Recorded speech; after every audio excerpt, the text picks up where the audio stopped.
I'm Dave Baker. And I'm Andrew Price. Welcome to Deep Cuts, the podcast where we pick a topic and walk you through the ins, outs, and nitty-gritty so you can appear like an interesting and idiosyncratic person at your next forced social function. And Andrew is the one with the deep voice, and Dave is the one with the not deep voice. Today's topic is... Mother Teresa. Who is Mother Teresa? Well, she's a beloved and exalted Catholic nun who ran a system of charitable organizations that reached out to and did work with the poorest of the poor. People who had nowhere else to turn, people who could not afford to go to a hospital in their most dire times, would turn to Mother Teresa, and Mother Teresa only. For her work fostering love and understanding and helping to heal the poor, Mother Teresa was awarded the Presidential Medal of Freedom, the Nobel Peace Prize, and even literally canonized as a saint. But what if we told you that in reality, this beloved, near-holy figure's legacy was founded completely in lies?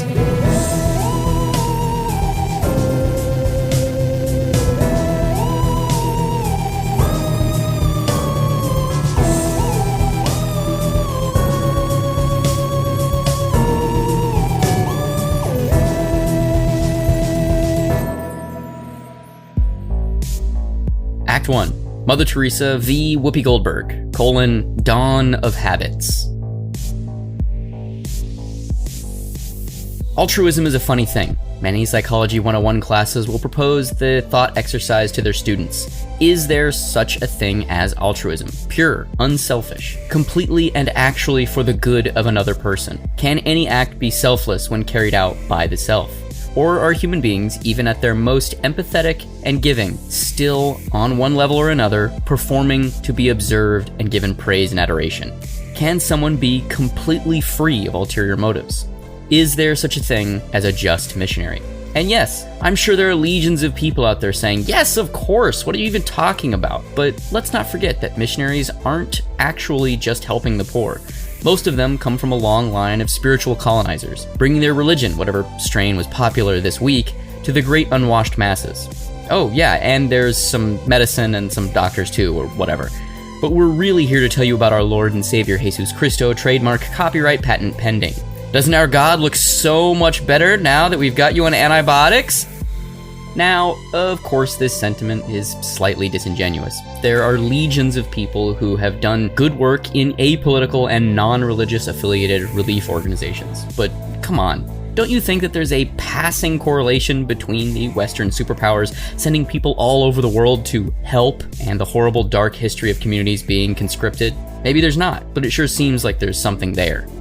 Agnes Gonco Bohakiu, spelled ANJEZGONXHEBOJAXHIU, that's actually how it's spelled, was born August 26th, 1910, and lived until September 5th, 1997. She was an Albanian Indian Roman Catholic nun and missionary.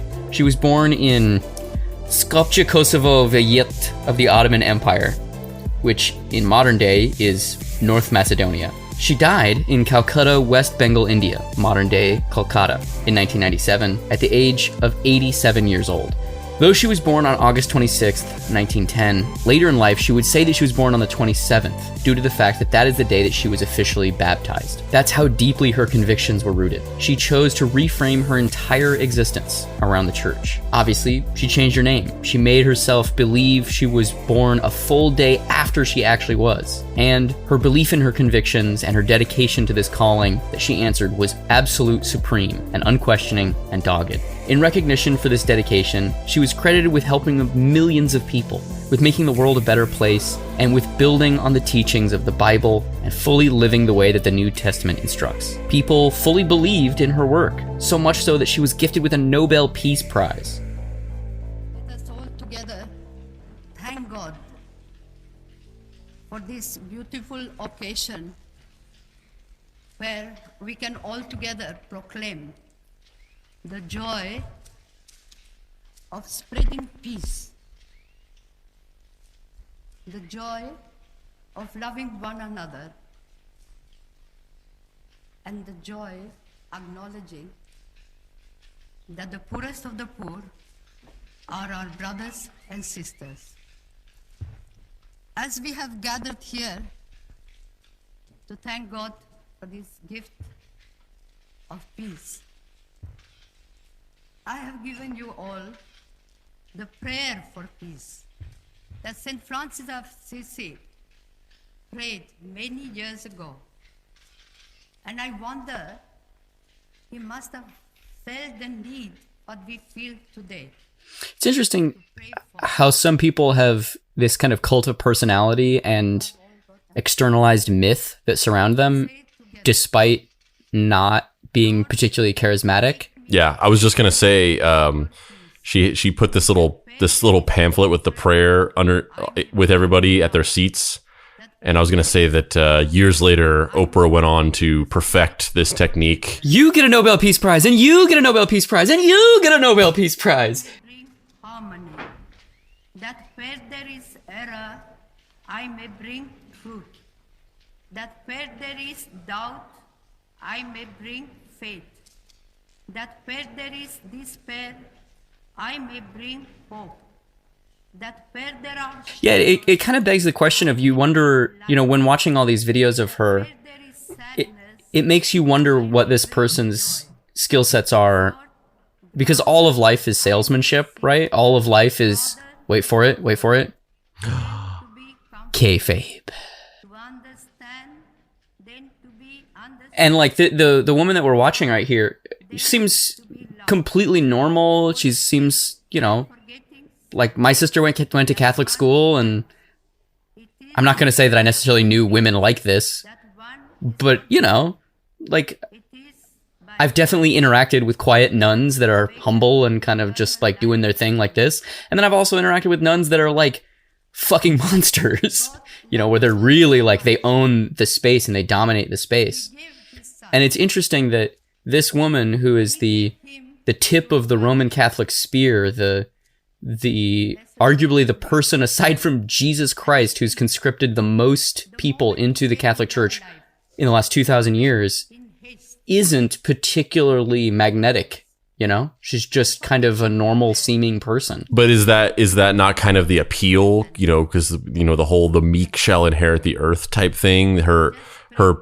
Her meekness and sort of unassuming nature is kind of sells her sainthood and her uncontested purity better than if she was like some charismatic, bolsterous person.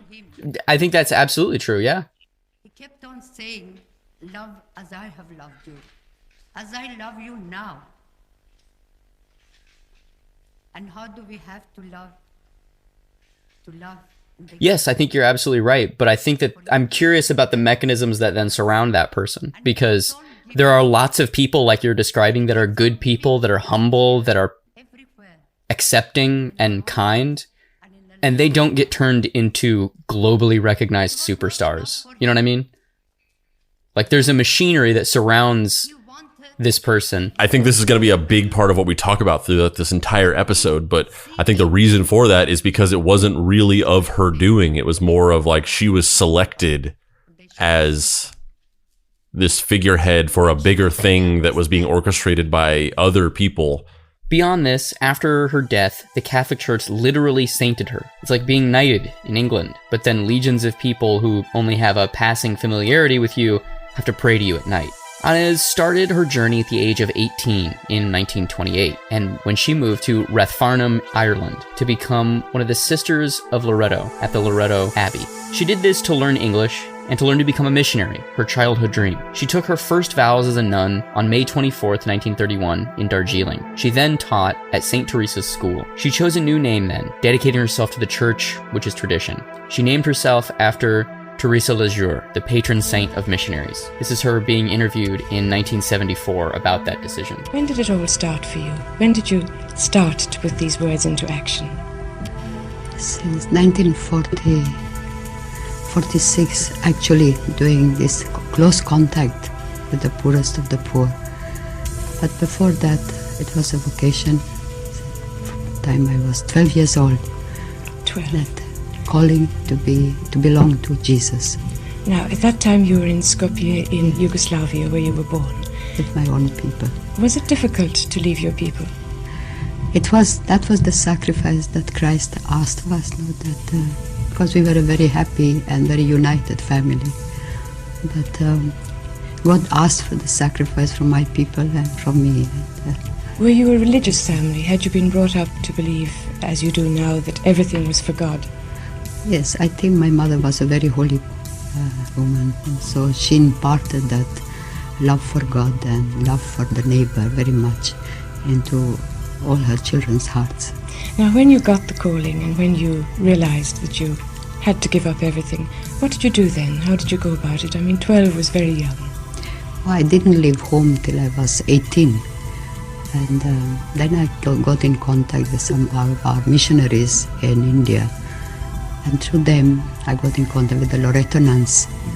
And then 46 years ago, I came to Radfarnham. And from there, I went to India in 1929 and finished my novitiate and vows. And I was with the Loreto nuns for 20 years in India.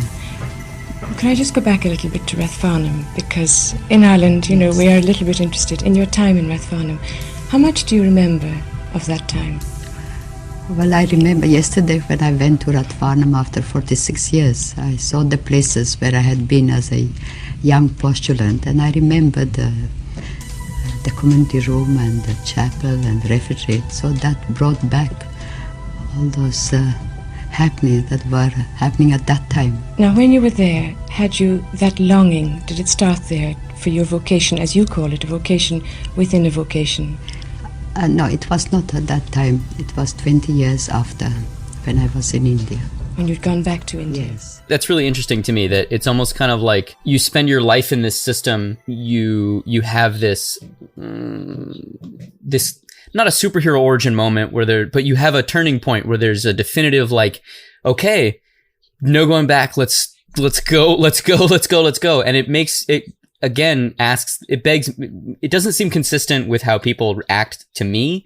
It seems like what you were insinuating earlier, that like something happened when she was in India and either she was conscripted into a program or a situation was offered to her or some external force was like, you're doing good work. This is a way that you can help even more people. Are you interested in that? And I don't know what that means. I don't know if, the Roman Catholic Church came to her and was just like, this is a way that you can help all these people. But whatever that turning point is, it happened when she was in India. Mother Teresa served at the Loreto convent in Calcutta for almost 20 years, eventually rising to the role of headmistress. It was around this time that she had a realization, a call within a call, as she terms it. 1949 saw her starting the process of working with, quote unquote, the poorest of the poor. That specific phrase, it's very interesting to me that exact phrase is used a lot. Like, that's not just like a thing that somebody said offhandedly one time. That's not something that you've written into the script.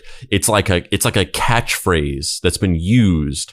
It's very interesting to me that specifically poorest of the poor. And it makes me wonder, like, what was the cutoff? Were people like walking in Mother Teresa's convents and being like, I need help. I need to come into your convent. I'm one of the poor. I need help. And they're like, okay, please fill out this questionnaire. Can I see your W-2? Yeah. Are you homeless? Yes. How many waterborne illnesses do you have currently? 3, technically, more like 2.5. I'm kind of recovering from one. Okay. Exactly how many threads of clothing by the thread are you wearing? I don't know. If I had to guess, I would say 97. Okay. Interesting. Yeah.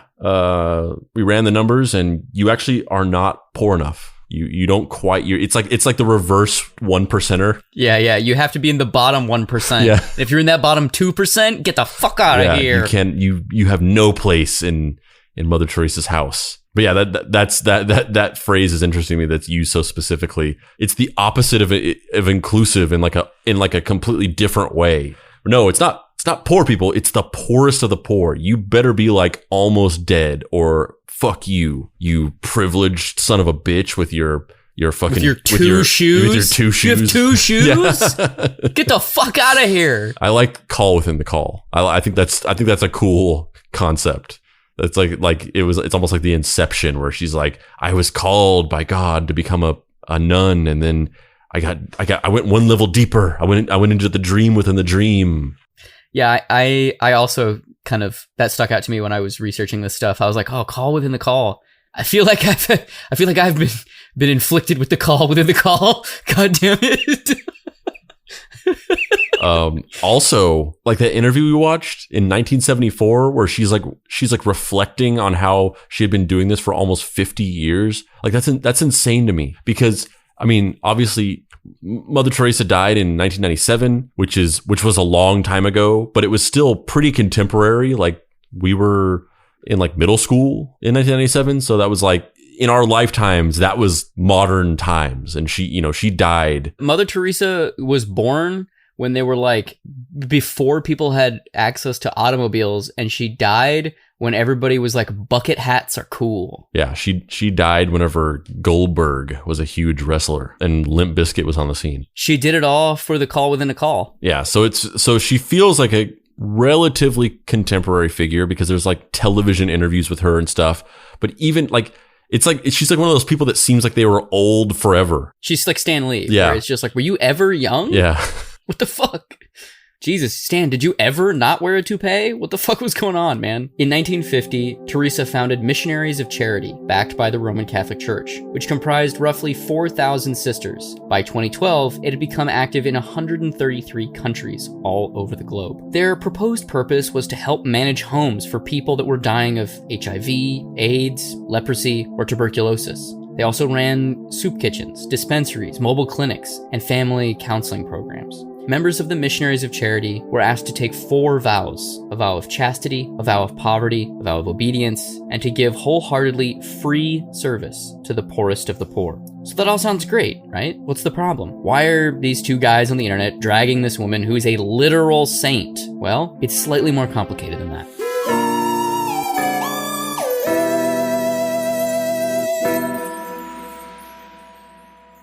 Thanks for listening to this episode. You should definitely go like the Facebook page for the Deep Cuts Pod, because we do lots of cool video content on there that you'll be sure to like. Also, please join our Facebook group. That's Deep Cuts Podcast on Facebook and the Deep Cuts Podcast Facebook group. Also follow us on Instagram at Deep Cuts Pod.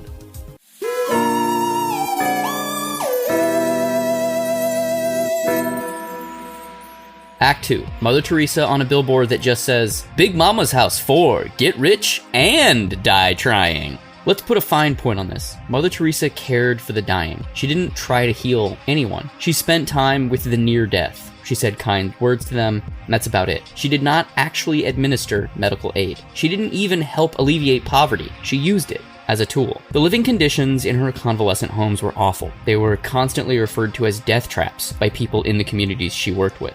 Missionaries of Charity received millions in funding donations. Only about 7% of these donations went to the proper places, however.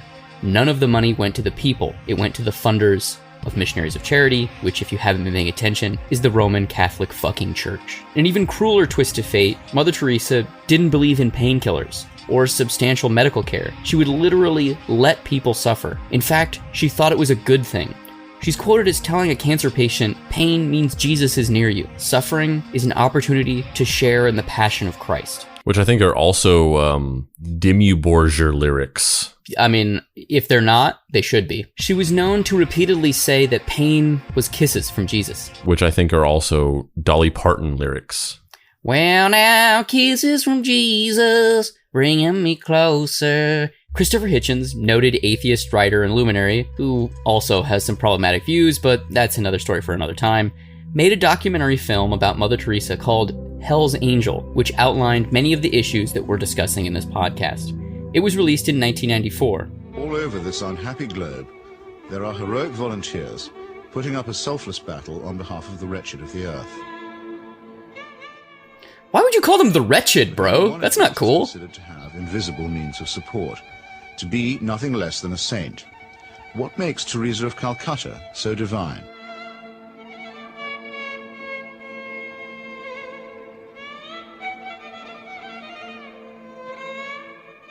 Long before Mother Teresa's helicopter touched down at about 11:20 this morning, the crowds were gathering here at Knock.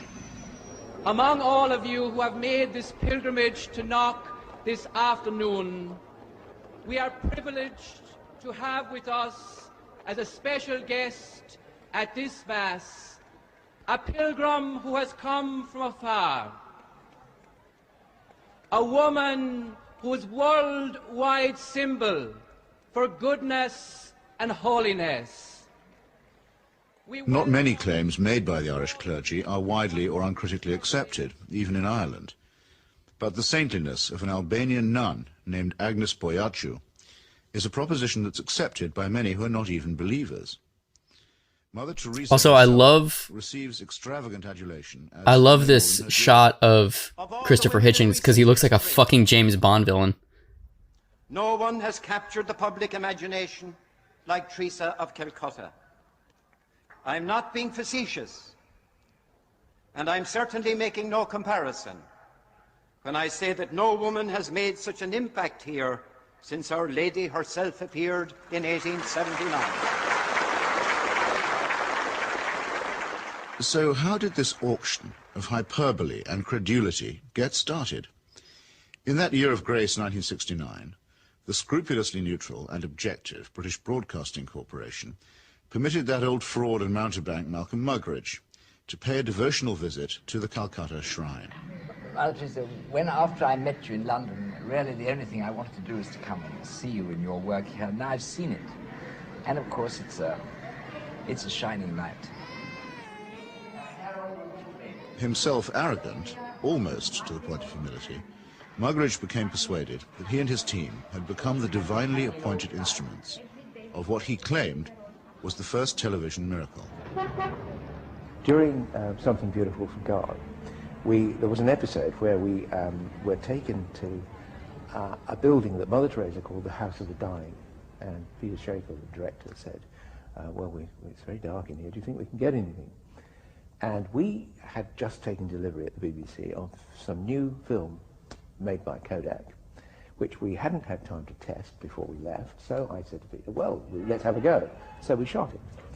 And when we got back, several weeks later, a month or two later, we're sitting in the Rushes Theatre at Ealing Studios, and eventually up came the shots of the House of the Dying.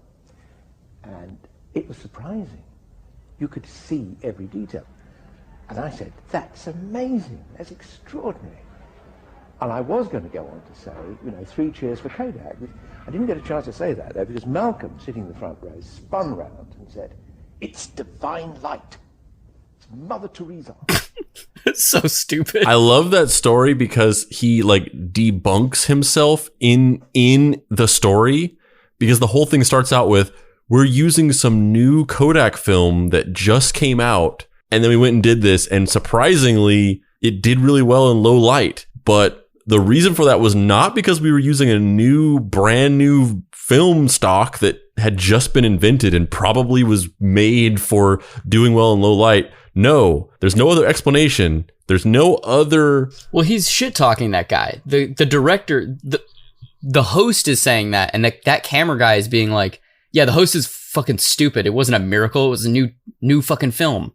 I just want to be the Kodak technician who's just really proud. They're just like, yeah, we did some experimenting and we invented this new film stock that does really well in low lighting. And then they're just like, God did it. Cut to that guy in the color correction lab just sinking into himself slightly.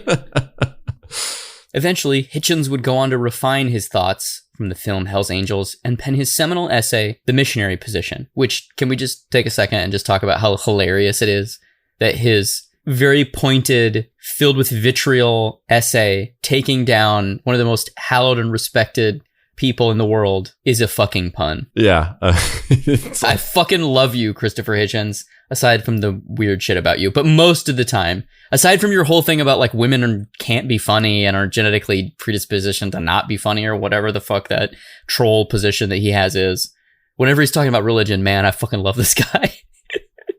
Here's a quote from his essay, The Missionary Position. Let's see if I can do this. I don't think I can do a posh British accent. This returns us to the medieval corruption of the church, which sold indulgences to the rich while preaching hellfire and continence to the poor. Mother Teresa was not a friend of the poor, she was a friend of poverty. She said that suffering was a gift from God. She spent her life opposing the only known cure for poverty, which is the empowerment of women and the emancipation of them from a livestock version of compulsory reproduction. In many ways, the Catholic Church used Teresa as a publicity tool. They held her up, even comparing her to Mother Mary herself. She was used as a living role model. In the process of bestowing sainthood on Mother Teresa, the Vatican called Hitchens to deliver testimony. He actually interviewed Teresa. I'm not actually clear if he had done this of his own volition or if he did it in conjunction with the said sainthood investigation. Details are a little weird on that. He called out her hypocrisy for taking advanced medical treatment for her heart problems, which she would routinely deny her patients. It was by talking to her that I discovered, and she assured me, that she wasn't working to alleviate poverty. She was working to expand the number of Catholics. She said, "I'm not a social worker. I don't do this for this reason. I do it for Christ. I do it for the church. I do it for the love. I do it just to feel alive. I do it for the world. I do it from the bottom of a bottle." The main issue that needs to be explained to Americans, though, is that she's doing this in largely Indian areas of the world, which were predominantly Hindu. So at this point in the story, I feel like, at least for me, a lot of things start to come into sharp focus because... No pun intended? Because there's a lot of details of this that, you know, you start to wonder about. I mean, not in a suspicious way necessarily, but, you know, you kind of wonder, like, you know, why did Mother Teresa decide to go to India? Like, what was it about going from her home country to Ireland to study and train or whatever, to be a nun? I'm imagining that scene from Karate Kid 3 where Hilary Swank is like standing up on that post at the beach or whatever. I think that's Karate Kid 4, the next Karate Kid. I think 3. Isn't there 3 with Daniel-san? I don't know. Maybe there's 2. It's been a while since I've watched those. Hold on. I thought the next Karate Kid was the 4th one, but it's definitely called the next Karate Kid. No, you're right. Yeah, part 3 is still Daniel. But yeah, you wonder, like, why did she go to India? And, you know, how does this one woman from this random place in the Ottoman Empire get selected? Like, literally, that Roman Catholic priest is like, "There's never been anyone as great, any woman in the world, in the history of the world, that's been as great as her since the Mother Mary." Like, they're just saying that this woman is like nearly as great as like Jesus's mother. And it's like, what? Like, how is all this happening? Like, this is insane. And it's really when you start to learn this information that those things start to kind of make more sense, because, you know, as Christopher Hitchens, you know, he made this documentary, which, you know, we're going to watch a thing a little later, but it was a little controversial because they felt like he kind of didn't cover it with enough evidence. Later on, you know, he met her and she talked about how she wasn't doing it to save people. She wasn't doing it to heal people at all. She was doing it to convert people to Catholicism, to recruit more soldiers to go to heaven or whatever.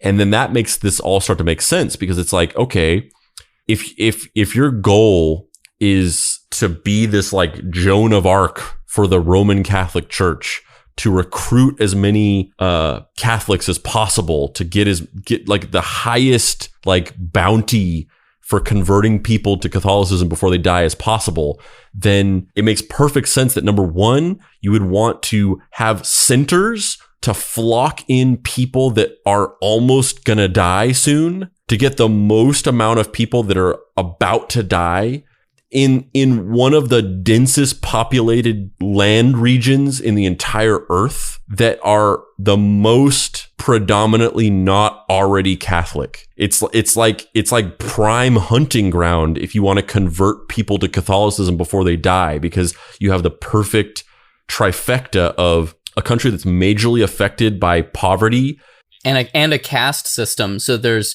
a certain percentage of that poverty, which isn't just, it's not just that you're poor, it's that you will be poor for the rest of your life, and your family will be poor for the rest of their life, and so on and so on and so on. And if Catholicism can offer you an existential way out when you're on your deathbed, that serves them. But that's what's so insidious about this, is that it's masquerading as this selfless, I want to help the poorest of the poor, but it's actually robbing millions of people across the globe of their spiritual life right before the end. It's a horrible, horrible thing. I'm not a religious person, but I respect all religions. And if somebody wants to dedicate their life to that religion, as long as it doesn't hurt anybody, that's great.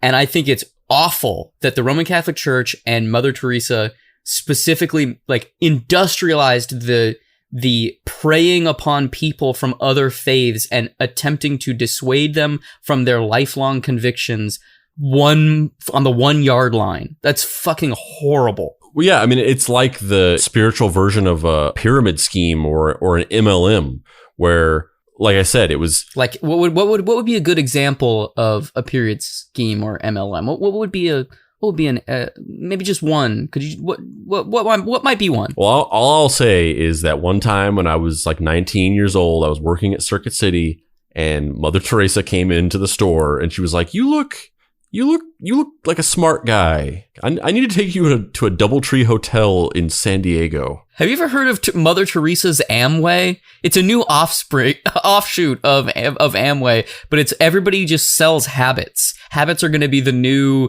fashion accoutrement for, 2006, whenever the fuck this happened. Yeah, so it's one of the largest populations in the world. So like just as many bodies as possible, that a large percentage of them are in the deepest depths of poverty, sick, near death, and also likely are not Christian. They are likely Hindu or some other non-Judeo-Christian religion. It's basically like she lived in India because India was like a slaughterhouse for cattle in terms of converting people to Catholicism to rack up points in whatever game that she was playing. She was playing like the most dangerous game with people's souls, and it was the biggest per capita population of game that she could hunt. India was the perfect place for that. And as you said, the idea of luring people in who are about to die, pretending like they're going to help them in some way, kayfabing as come into our centers and our clinics where we'll help you if you're sick and dying, and then kind of like not killing them literally, but like allowing them to die, allowing the natural process to take effect of they're about to die and just letting them die instead of actually letting them go somewhere else where they can get real medical attention, and then like collecting those souls like fucking points in a video game. It's that bullshit from Batman Begins where he's like, yes, I've derailed the train, and yes, there's no way out of this car, but I didn't commit murder because Batman doesn't kill. I just don't have to save you. It's like, no, motherfucker, that's murder. You just murdered him.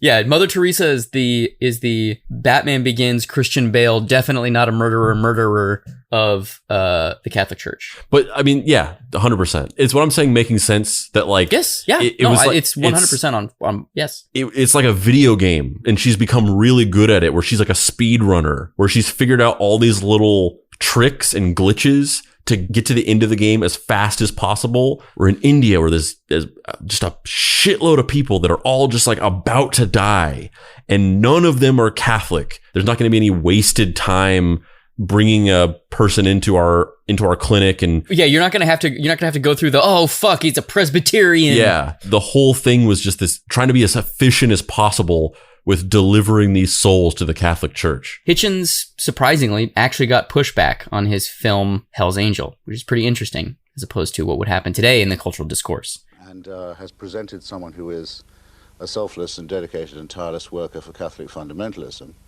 under the cloak, perhaps thrown over her by us rather than by herself. She, I think, is not a hypocrite about it, but presented anyway as someone who does it purely for humanitarian reasons. I just don't understand why you didn't go and talk to Mother Teresa and examine the work she was doing. Perhaps ask Mr. Janouszek about his funding arrangements here, but I would be. So it's certainly true. We would have been very happy to go, and I would have loved to go again. Can I answer that? Everything we need to know about Mother Teresa, we were able to put on the air. Roger, I have been on this program before with you when we've had, for example, Camille Parlier under discussion, various other formats and various other people on Without Walls who essentially present an essay. They have a view, they're invited onto the program to propound that view, and usually we don't fly them anywhere, we merely listen to them, because it's a program that actually what it wants, what it expects of people, is ideas, thoughts, new ways of looking at the world. Now that is not a current affairs documentary, and if I may say so, it seems to me as if you're trying to set this particular Without Walls up as a current affairs documentary, which it never was. It was a pamphlet, an essay. Anyway, if we'd been to Calcutta, we wouldn't have been sure of finding her in, would we? Because the whole point about the film was to say this woman travels the world, intervening directly in politics on the reactionary side,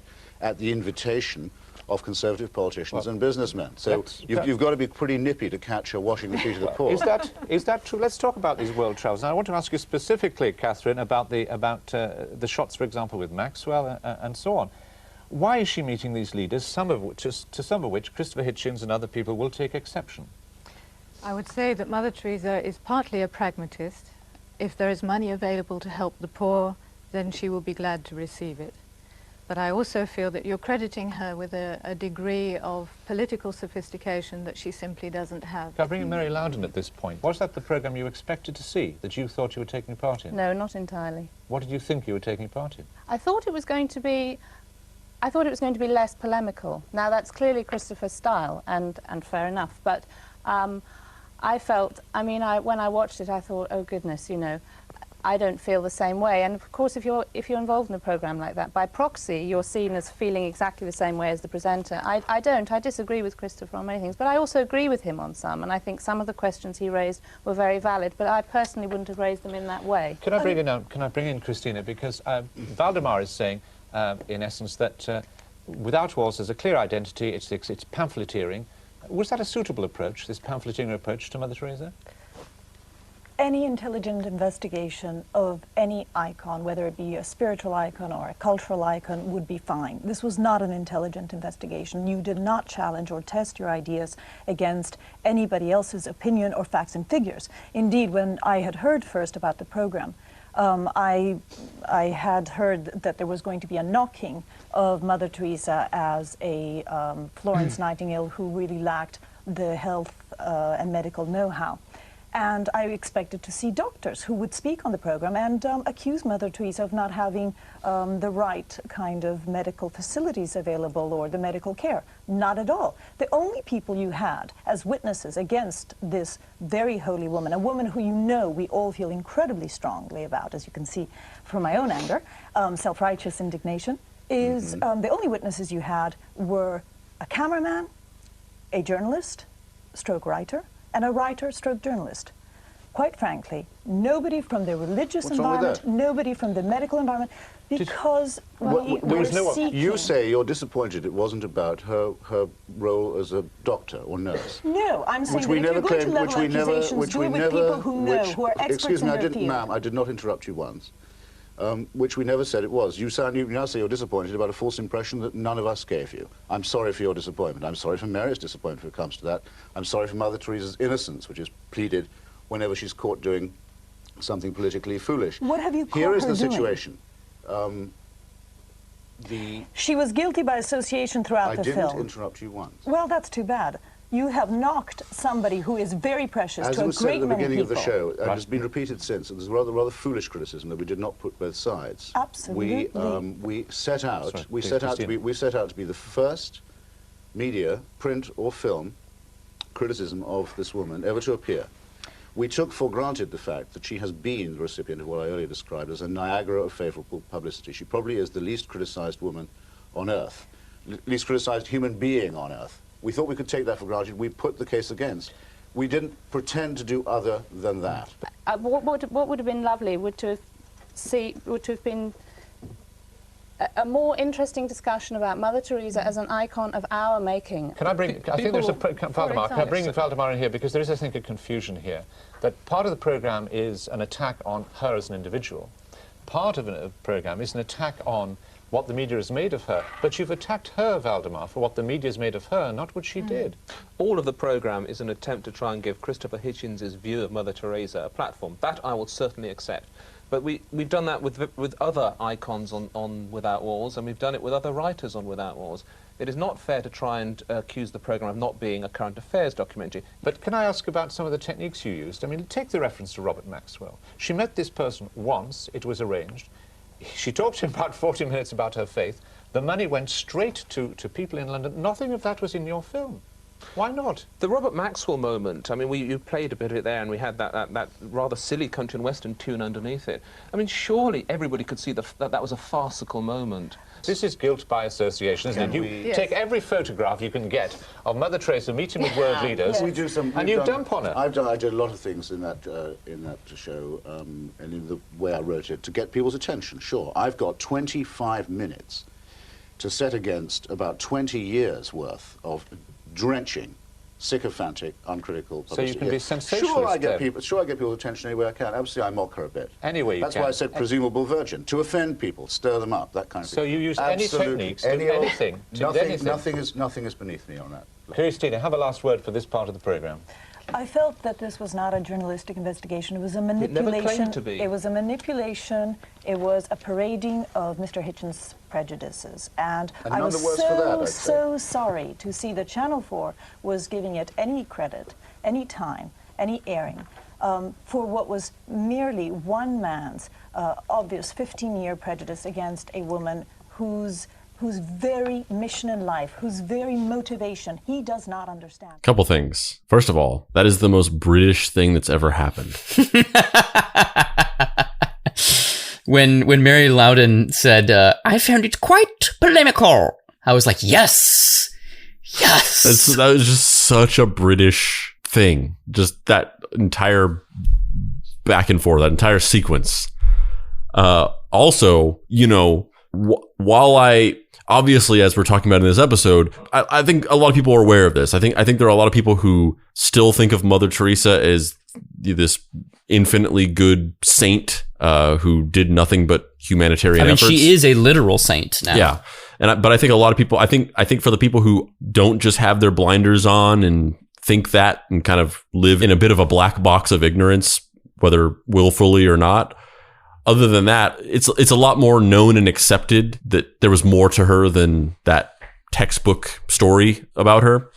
And so obviously I agree with the spirit of what's being said in this documentary. But, as we know, Christopher Hitchens is maybe, he's a little bit of a firebrand type personality. And, even by self-admittance, the documentary that he made, Hell's Angel, is very specifically his opinion. There's not a lot of concrete evidence or facts that back a lot of the things he's saying up. It's kind of a personal essay about him kind of opining about his thoughts on Mother Teresa that's been turned into a documentary. And he ends up going on and writing an essay that's much more researched and evenly measured, and he provides more information behind his thoughts. But in this specific documentary, it's very much an opinion piece with not a lot of stuff backing it up. So even though I agree with the spirit of it, he even admits in this discussion that it's just kind of him ranting about his thoughts on her. So, imagine, I watched this and I'm just like, man, I wish stuff like this still happened. They took this one little 20-minute television documentary packet and they're debating it on a major television channel that everybody watches in the United Kingdom for 23 minutes. They're just debating this specific documentary. The debate is as long as the documentary. Can you imagine if we still did that? If every stupid fucking thing that comes out, if Plandemic, there was a channel that everybody watched where you got to have people come on and be like, this is bullshit, this isn't true, this is the real story behind this, and debated every stupid piece of information that goes out there where everybody watches it. No, I can't imagine that. What a world that'd be. To make things even more complex, she would regularly take money from dictators and thieves, and then start up fake hospitals, which were honestly more like death traps that tortured people into converting into Catholicism as a final act, which in many cases involved deathbed baptisms. Basically, she was killing people to try and save their eternal soul, which, before we go on, I just want to talk about that just for 1 second. If you believe in Catholicism, if you really think that if somebody is not specifically Roman Catholic and they die, and then they will go to hell and burn for all eternity, what Mother Teresa did is, I don't know if it's permissible, but it's understandable. If you are anything other than 1000% sure that the Roman Catholic version of Christianity is completely 100% certain, this is unforgivable. Yeah. I mean, I don't think anybody would argue with that. Even, I mean, it was obviously controversial enough that they hid it and told nobody that this was going on. And also another thing about this is obviously forced unconsensual baptism is a huge invasion of your spiritual privacy and self, and a really fucked up thing to do. Very intolerant of other religions other than one specific one. But one of the other things that really stuck out to me as one of the most egregious things was, we've talked about the fact that these clinics and centers that were created, they were honeypots to lure people in with the allure of, if you're sick and destitute and in poverty, like, we'll help you. But in reality, they just wanted to get you into a place so that they could convert you to Catholicism before you died. And it was almost like it didn't even behoove them to help you because they wanted you to die. Because if you quickly convert somebody before they die, you're like, oh, we got them. But if you convert them and then they survive and they leave and then they're just like, fuck that, unbaptize me, or whatever the hell you do to get out of this. Control-Alt-Delete on that baptism, yo. Yeah, so you want them to die, essentially, which is, that's so fucked up in a way that is just immeasurable to me. Like, I can't imagine anybody hearing that information and still thinking that this person is redeemable at all. But another thing, which is less fucked up in a moral way and more fucked up in just an existential way, is a lot of the patients that would come into these centers were victims of leprosy. And basically Mother Teresa's philosophy about people stricken with these like maladies of deformity, leprosy, or anything that involved physical deformations that would make you sort of like a pariah because you looked in a way that was considered grotesque or just not normal by societal standards. Her philosophy was that they were ways to test holy people's convictions and dedications, because if you're a nun or a humanitarian or whatever, these people that are helping out the poor, if you can muster the strength to look at and touch and deal with somebody stricken with leprosy that's just horribly disfigured, that's like God testing you. And so what she's basically saying is, these people with leprosy, they're not human beings. They are put here for the purpose of somebody else. They are objects that test my faith. They're challenges and obstacles that I have to rise over. That is their purpose in life, is to test my faith and be a challenge that I can overcome. So the other stuff is where she's talking about how pain is a way to get close to Christ or whatever. That's one thing. I mean, that's just fucked up because you're just depriving somebody of pain medications to alleviate their pain. But at least those people are still humanized. Like, at least you're saying, like, this is a test of your spirit. The pain you're feeling is you getting close to God. But with these people, it was making their pain about you and essentially dehumanizing them, which is just existentially horrible in a way that I just can't even fathom. Yeah, your pain is so great that it makes me closer to God. Yeah. So these people are just literally fodder for my personal religious conquests. As for another piece of evidence as to the vileness of Mother Teresa, after many natural disasters, Mother Teresa and the ministers of charity would collect and rescue the poorest of the poor and then bring them to missionaries of charity facilities, and then just literally not help them. They would let them bleed out just to pray for them and give them Virgin Mary medallions. Basically, she was helping to kill people, sort of. It's not like they could just go to a hospital because they were so poor. However, giving someone a cot to bleed out in and then claiming sainthood is just a whole other level of fucked up. Her political associations were also pretty dark. Supposedly, she took over $30,000 in donations from Papa Doc Duvalier's dictatorship in Haiti, which was responsible for murdering over 30,000 Haitians and lasted from 1957 to 1986. She helped generate hundreds of millions of dollars in donations, which just, quite frankly, never made it to the poor. It was all siphoned back into the church, which has never and will never be concretely proven. That's just what I was referring to when I was talking about it being, the Amway of religion, because not only was she collecting souls for this really manipulative smokescreen, but also literally just embezzling money. Charitable organizations do this all the time now, and people call them out on it all the time. And there's lists of like, don't donate to these charities because only like 10% of it actually goes towards the cause, and the rest of it goes to the salaries of the board members and all these things. Like, charitable organizations are called out for this kind of thing all the time. But this is literally no different. they're just stealing money from donators, and instead of putting it towards helping these people, the opposite of that, because they're just allowing them to live in these horrible, destitute conditions, poor cleanliness, terrible living conditions, just allowing them to die, no medical treatment whatsoever, no pain medication. Money is not going to fund anything to do with the facilities. It's just funneling it into this mega rich fucking machine that is the Roman Catholic Church. Look, man, having your own independent nation state, that shit ain't cheap. That's another thing, is just talking about this, and you referenced it earlier. On the Verhoeven's Toupee episode, I wanted to make a point of talking about how, you know, we'd been criticized for espousing our political beliefs and how we shouldn't be so biased, which, you know, I said I didn't agree with that at all, because we're not a news program. We're just two guys making an entertainment show. We're just going to give our opinion. Like, we have no responsibility to be like neutral about anything.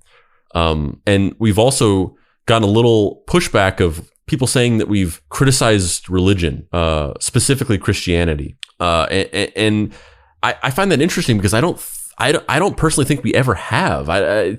It's once again the thing where I'm like, it's weird, the weird perspectives where it's like, I feel like you're hearing a different thing that I'm hearing or that I'm saying. Like we're on different pages fundamentally, because I don't think we've ever criticized religion. Very specifically, we've criticized religious organizations or religious establishments, which I find to be completely separate. What the church does, I don't think that reflects on the actual religion that they believe in at all. I don't care about what anybody believes. I don't care about what religion you subscribe to, as long as it doesn't hurt anybody. But it's just demonstrably and factually true that these huge religious machines have committed countless examples of direct harm to people, and even more countless indirect examples of harm to people. This is one right here. I mean, obviously, the disclaimer that it hasn't been necessarily proven, because there's no fucking ledger of like, here's the money that came from these poor people that we've siphoned into the church. Like this, you know, there's no evidence of this, but they were like weird concentration camps for dying poor people to just like die in horrible conditions. And then they took the money that was given directly to help them, didn't give it to them, and just used it to fucking fund a church being painted or whatever. It's so depressing. It's so depressing. And it makes you question, you know, anytime there's a situation where someone's being heralded as being a good person, it just makes you always be like, what's the ulterior motive here? What's the real story? Because I don't want to say nobody's a good person, because there are tons of good people out there, but it's stories like this that, you know, how there's the, you know, question authority mindset. Anytime someone is kind of deified in the public mind, I'm instantly drawn to I don't know, man. What's the rub here? What's the work that's happening? Like, why are they trying to get this person over? What's happening? How does this work? I mean, you're literally curb stomping a bunch of puppies as we speak. No, it's fascinating to me how these people are culturally remembered and how the echoes of their kind of corporate marketing campaigns reverberate throughout history. And it's fascinating to me when that tide starts to shift, because I feel like people like Steve Jobs, Stan Lee, Walt Disney are probably the big three. They're culturally remembered one way, when in reality, maybe the story's a little bit different. Mother Teresa was a cultural force in the 80s and 90s, and now I don't think she's even really, I mean, she's remembered as kind of like a saying. Like, you kind of just say, like, who are you, Mother Teresa? But, like, she's not somebody that has any sort of cultural primacy here in the West. Maybe it's different other places, but here, specifically in America, I don't feel like many people know anything about her other than she was like a nun, maybe? And I'm curious to see if over the next couple decades, this story starts shifting back the other way. Because, you know, there was a period in American history where Custer was thought of as a war hero, and he was heralded as, you know, the savior of the West. And then over decades and decades and decades of people saying, this dude was a fucking murderer and committed genocide and was just an awful, awful, awful xenophobic bigot, the story around Custer has shifted. And now that he doesn't occupy the same place culturally that he did 50 years ago or 100 years ago, I don't know that people necessarily know how terrible he was, but he's just not in the cultural conversation the same way. I think a better example is Christopher Columbus. Oh yeah, that's a perfect example. And I think that is kind of, I mean, from what I've seen, that is kind of how it is in India. There's like, in India, a lot of people hate Mother Teresa for that specific reason. That it's like their Christopher Columbus, where for years and years, she was preached on as like, she was this great person that helped everybody, in the same way that it's like, oh, Christopher Columbus, he, that corny kids version of it that you read in school, where it's like, he was just this guy who accidentally discovered America, thought it was India, and then like that's why we're here or whatever. And over time that has shifted, and now it's basically to the point where like people are like, fuck Christopher Columbus, let's change this holiday to have a different name, take down statues of him and all this stuff. And I think that's kind of how Mother Teresa is in India, because that was the place that got the most direct effect from her. And it was a similar thing where it was like, oh, she's this great person that helped everybody, and then over time it's like, no, wait, she like fucking kind of murdered a bunch of people that were Hindus and tricked them into becoming Catholics, and refused to give gay people or people suffering from AIDS any sort of medical care, and thought that was a good thing, thought she was helping them by denying them their God-given right to healthcare. Like, what the fuck is this? In many ways, Mother Teresa was a holy warrior, just not in the way that many of us think of the term. She was waging a battle on the front lines of humanity, conscripting soldiers into the eternal army of the Lord. But at what cost? If you're religious, perhaps you can turn a blind eye to the carnage and inhumanity on display as a means of existential victory. The needs of the afterlife outweigh the needs of the real life. However, if you're not a religious person, you might be taken aback by the sheer lack of empathy and the veracity of cruelty on display. Or you just might say, this is the least of the crimes of the Catholic Church. I'm Dave Baker. And I'm Andrew Price. This has been Deep Cuts. You can find me on the internet at heydavebaker.com, where you can find my book, Action Hospital 1, 2, and 3. 3 volumes of that bitch, fucking 300 pages each. You can also find my book, Fuck Off Squad, written by me, drawn by Nicole Gu. And you can also find Star Trek, Seven's Reckoning, #1, out in comic book stores everywhere right now. It's getting some good reviews. It was on CBR, it was on comicbook.com, it was on trekmovie.com. It's gotten some good press. It's been pretty exciting. Andrew, where can people find you on the internet? You can find me on a panel of British people debating the validity of this very podcast episode for 3 straight hours. And you can also find me at dapricerights.com, where you can pick up my book, Deadbolt, AI Private Eye. You can also email me, or us, I guess. You can email both of us at andrew@deepcutspod.com. And the reason for that is because Dave will not check his email. So you pretty much, if you want to talk to either of us, you have to email me. It's mostly because I forgot what that you sent me the login information forever ago, and then I just completely forgot to look at it, and now it's been like a year. And at this point, I'm just riding with it, man. It's my character. My character says, I'm not checking that email. But if you want to email me, you can. You just have an email from the president of Warner Brothers just being like, we want to turn Deep Cuts into a $300 million movie. If that's the case, president of Warner Brothers, you can email me at xdavebakerx@gmail.com. But yeah, we you're talking about this new printing of Action Hospital, which I thought was kind of perfectly timed and kind of funny, because we got a listener who had emailed us, but to us. His name is Aaron Keene. And he had discovered the show, and he basically he was interested in our comics because he's not like a huge comic book guy, but he is fascinated by indie comics. And so he wanted us to recommend each other's books for him to buy. I would recommend that people start with what I consider the kind of epitome of the D.A. Price oeuvre, Deadbolt, AI Private Eye. It's a science fiction comic in a world where there are robots filtered through the lens of Raymond Chandler or Philip K. Dick. So it's kind of like a noir comic melded with futuristic science fiction. There's a mystery, guys wearing fedoras, and those guys, maybe they just happen to be robots. I don't know. You got to read the comic to find out. So that's what I would suggest that people start with if they're trying to buy a comic written by D.A. Price. Spoken truly like a person who has only actually read the back of the book. You think I haven't read it? We've had multiple conversations. No, about I know. this. You read it before it was even published. You read an early version of it. To be able to get the quote, a quote from you is on the book. But that was kind of the punchline of this, was that I had recommended him. I said, I'm sure that Dave would want me to recommend Star Trek Voyager 7's Reckoning, but I'm not going to do that. So instead, I recommend Action Hospital Volume 1, and then you can basically decide if you want to get the second and third volume after that. I'm not just going to recommend all three of them because, maybe you hate it. Maybe you don't like maybe you don't like it. Yeah. Maybe it's bad to you. Why would you buy 3 of something that you hate? Yeah.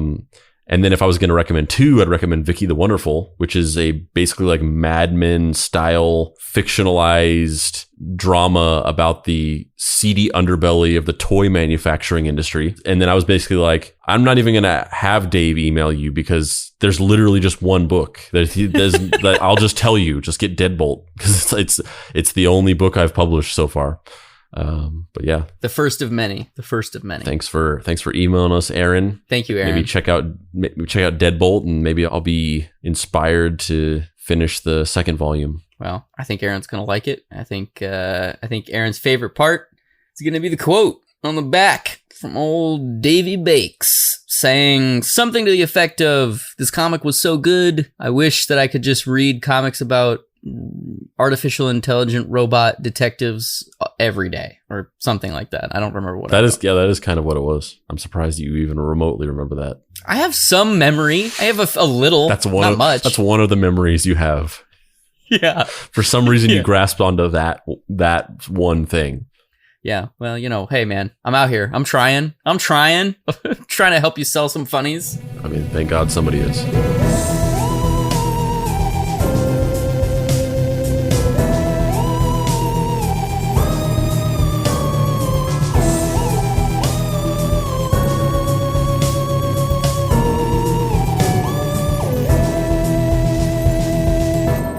Deep Cuts is a production by Boy Genius Media. If you'd like to find this show and others like it, please visit boygeniusmedia.com or deepcutspod.com. If you want to join in on post-episode discussions, please join the Deep Cuts Podcast Facebook group.